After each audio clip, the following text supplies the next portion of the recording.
What is up mga kasere? Nandito tayo ulit sa DCD Motor Shop located at number 5 Rosario Village in Barangay Rosario, Pasig City.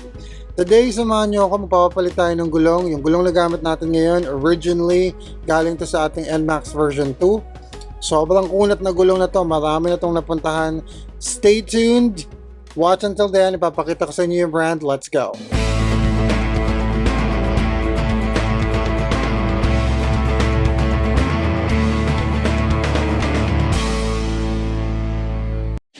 So dito tayo ulit magpapapalit sa CDC Motor Shop kasi alam mo ng favorite natin to si Papi Albert.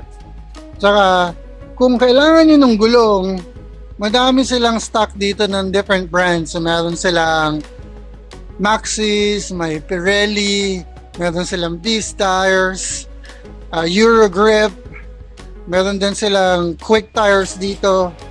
Madami silang gulong dito na pwede mong pagpilian. Depende kung scooter ba yan, kung 125cc, madami. Yung kinagandahan lang dito sa kanila is kaya dito ko gusto mapapalit kasi meron sila nitong machine. Yung machine talaga habol ko dito kasi alam mo na medyo hindi biro yung presyo nitong mags natin kaya mahirap nang madamage yan. Right? Kaya yan, tatanggalin lang ni Papi Albert yan para papalitan na natin ng gulong. So mga kasi, ito yung sinasabi ko sa inyo na yung tinakbo nito is around 28,000-29,000 kilometers na. Pero, hindi pa siya ganun kaupod. Pero I feel like, kailangan na natin siyang palitan. Yung kinaganda sa motor na to, sa gulong na to, I mean is, medyo malapad yung profile niya. Yan yung brand na ginagamit ko ngayon, which I have been using since 2022, so medyo kailangan na din pampalitan. Pag tinignan nyo itong gulong sa harap, ito yung mas makapal pa. Tignan mo, lalim pa ng mga ridges nito. Kapal pa to. Ayan. Yan yung gagamitin natin. Alright, rather ito yung papalitan natin. Yung bumili tayo ng set. Ayun yung set na binili natin. Yan. Binili natin yan.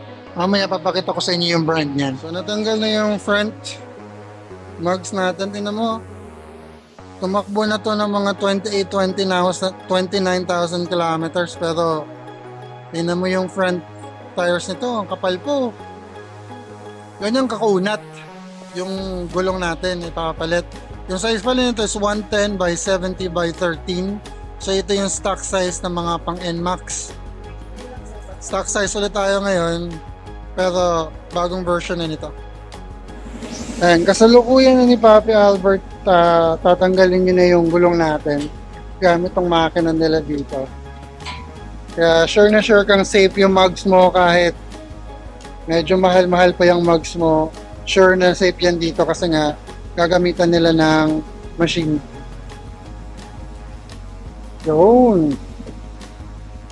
Ayan. So ayan.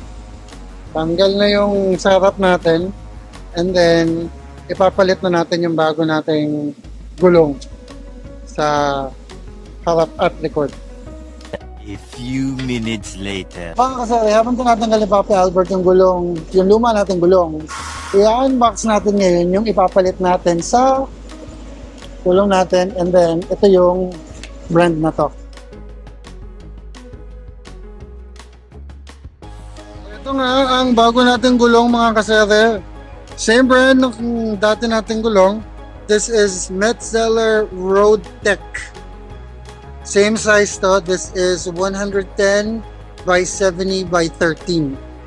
So ngayon, ito yung kailangan kong ipakita sa inyo kung paano nagwo-work, yung paano nyo maintindihan yung gulong nyo. Sa nakikita niyo yung mga letters na yan, tsaka tong number sa dulo. Ito yung batch niyan. And then, the four numbers here, this represents the week of the year na ginawa, and then year kung kailan siya ginawa. Meaning, ito ay ginawa ng 20th week of 2024. So, pa-flash ko sa screen ko ano exactly yung 20th week ng 2024. And then, according sa research, ang ideal na lifespan ng gulong is para ma-maximize mo siya, dapat 2 years from the time na na-manufacture para magamit mo siya ng maayos. Kasi in 6 years time, dahil sa oxidation, dahil sa environmental factors, nasisira yung gulong. Kahit makapal pa, kahit maayos yung itsura, hindi na yan magpe-perform ng maayos. So, ayun, yun yung dapat yung tingnan when you buy new set of tires. Kasama na din nga palang tire sealant tong binili kong gulong. Pero ayoko mag-tire sealant kasi pag ni-tire sealant ako, kakainin yung mugs ko eh. Kaya no, iwan lang natin yan dyan, just in case kailangan natin later.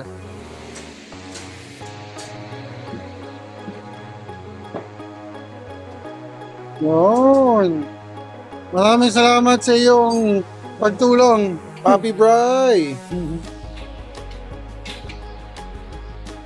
Yan, so mga kasere, ito, nakabit na yun sa front mags natin. Bagong bago. May mga buhok-buhok pa yan. Yan. So ganito ang itsura ng brand new tires ng Metzeler Road Tech. So kasi ito lalagyan na ng hangin ni Papi Albert tong front tires natin. And then 24 PSI lang yung gamit ko. Ayan. Yun no. Sarap ng feeling ng bagong gulong. Makalipas at mahigit 3 taon nakapagpalit din ng gulong. Kaya mga kasi kung gusto niyo na medyo makuna talaga ng gulong, medyo pricey siya kumpara sa ibang brand. Mas mura pa rin siya sa Pirelli tsaka sa Michelin. Pero in terms of quality, saludo ako dito sa Metzeler. Mga kasere, habang kinakabit ni Papi Albert yan yung front tires natin kasi nakabit na, ito naman i-unbox naman natin yung sa rear.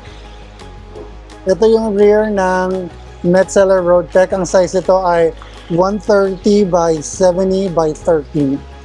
So yun yung stock size ng NMAX. Unbox na natin.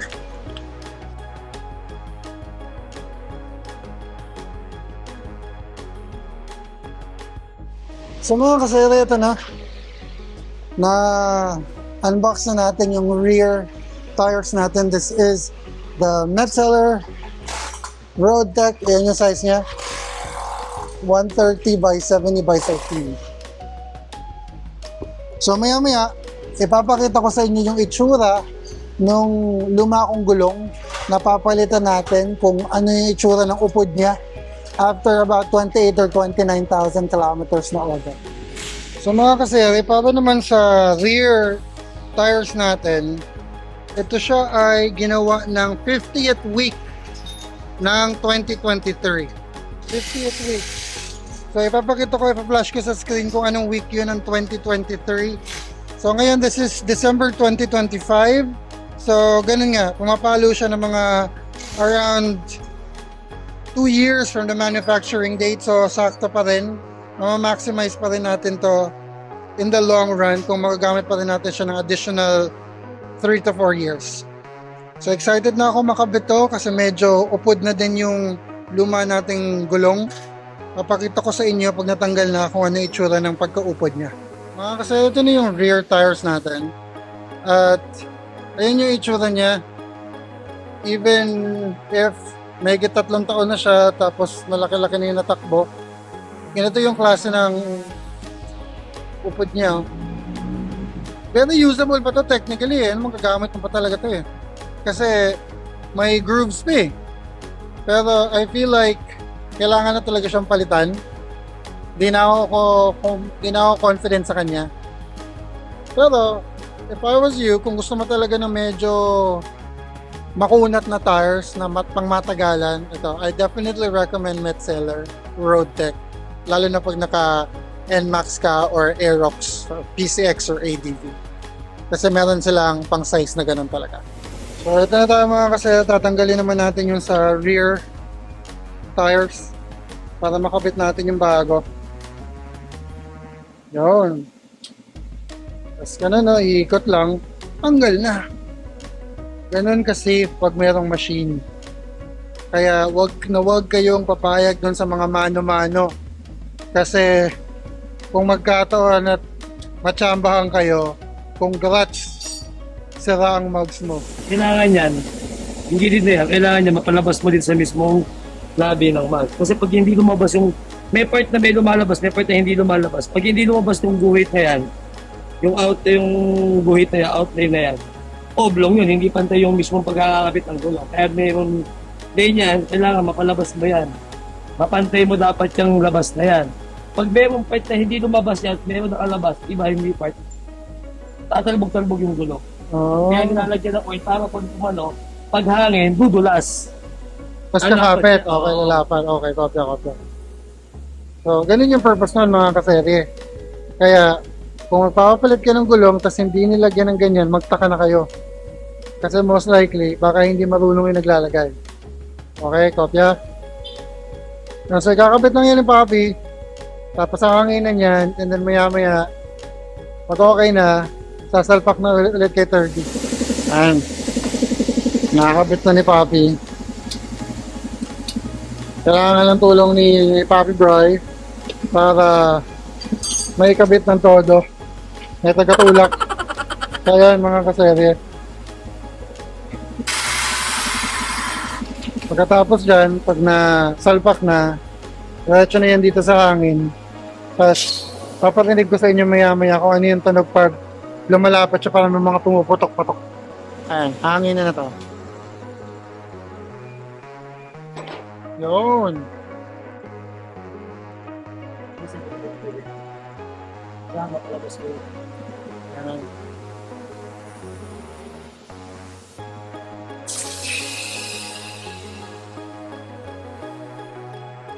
So, ganun yung proseso mga kasero. Kailangan marinig mo yung pop.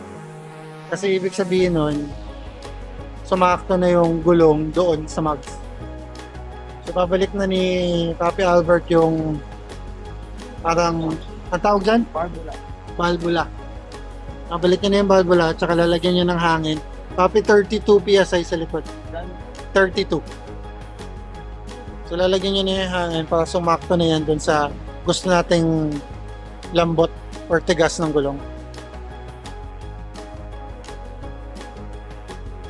Mga kasere, kasalukuyan ng kinakabit ni Papi Albert yung gulong natin dito sa likod.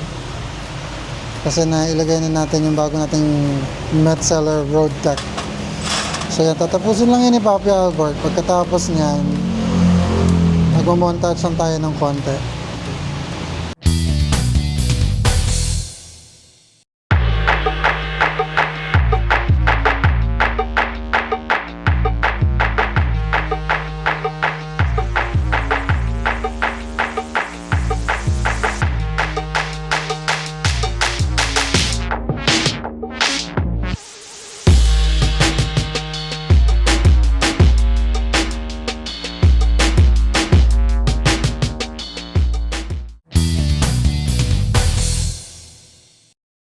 So yun mga kasere, nakabit na natin yung bago nating Metzeler Road Tech kay 30, yung ating NMAX TechMax. Bagong-bago na yung mga gulong yan, yung lumang gulong nandun na nakasabit. It's about time na uwi na tayo. Thank you so much dito ka na Papi Albert tsaka sa CDC Motor Shop. All the time dito talaga ako napapagawa kasi the best talaga dito. So ayan, if you are interested, yung link ng gulong nasa video mismo, you can click that. Dadirect ka niyan sa kung saan siya binuli.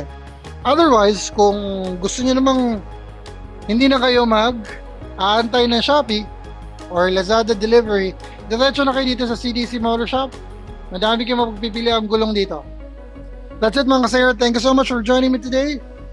This is your voice in your. Remember to always ride safe and don't forget to pray before you drive. Until the next area, Senor is now signing off.